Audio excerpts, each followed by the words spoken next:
Que bom que você está aqui assistindo os meus vídeos. Curta então, compartilhe, inscreva-se aqui no meu canal no YouTube. E o que eu quero falar com você hoje é um assunto que muito nos intriga.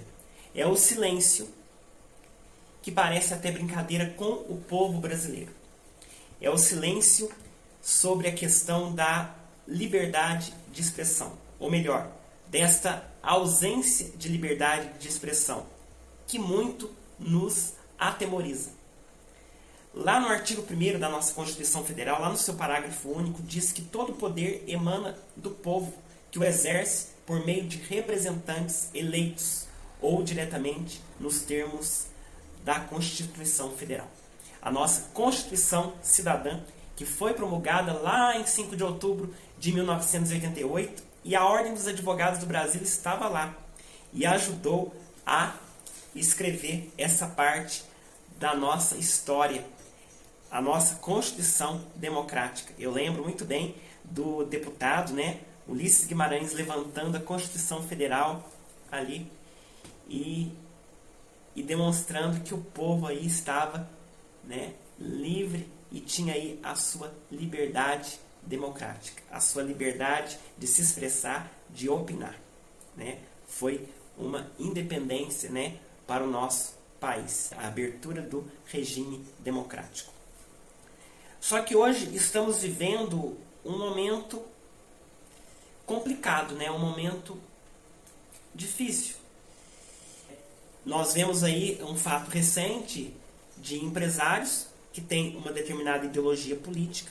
Eles opinaram num grupo de WhatsApp, um aplicativo, dentro de um grupo, e essa opinião incomodou uma ala que fez aí a denúncia, e esses empresários tiveram aí as suas contas bancárias bloqueadas, tiveram aí prejudicadas as suas atividades empresariais, porque opinaram, exteriorizaram aí o seu pensamento, dizendo que preferiam uma intervenção militar do que o ex-presidente Lula ser aí eleito, ser aí novamente presidente da República. Isso aí incomodou uma ala da esquerda que fez aí essa denúncia, e aí o ministro do STF, que hoje é presidente do TSE, agiu como polícia, como Ministério Público e feriu a Constituição Federal. A nossa Constituição Federal foi ferida pelo próprio ministro do Supremo Tribunal Federal.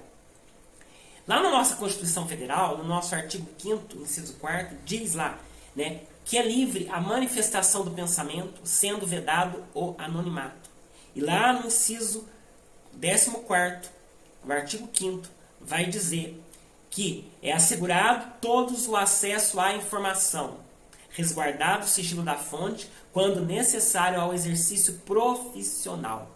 E no artigo 220, vai dizer que a manifestação do pensamento, a criação, a expressão e a informação, sob qualquer forma, processo ou veículo, não sofrerão qualquer restrição, observado o disposto na nossa própria Constituição, ressaltando que no parágrafo 2º diz que é vedada toda e qualquer censura de natureza política, ideológica e artística. Então, por que censuraram esses empresários? Se eles não cometeram crime algum ao manifestarem o seu pensamento. E hoje a Ordem dos Advogados do Brasil está silenciosa quanto a isso. O deputado Daniel Silveira, ele teve a sua prisão decretada por opinar o seu pensamento, por expressar aí a sua opinião. E ele, como parlamentar, tem imunidade. E ele foi, então, condenado por 8 anos de prisão. Mas ele recebeu aí a graça do presidente da República e ele teve aí a sua condenação aí perdoada.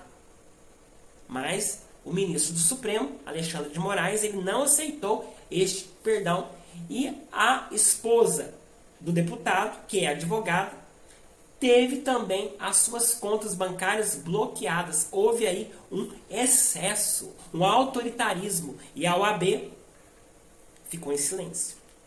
Onde estão as prerrogativas desses advogados?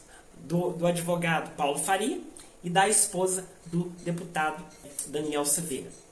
E eu fico pensando nesses candidatos a deputado federal, deputado estadual, esses candidatos ao Senado Federal, estão totalmente em silêncio, ninguém fala nada sobre isso. E o povo, hoje, tem a sua liberdade tolhida, a sua liberdade de se expressar.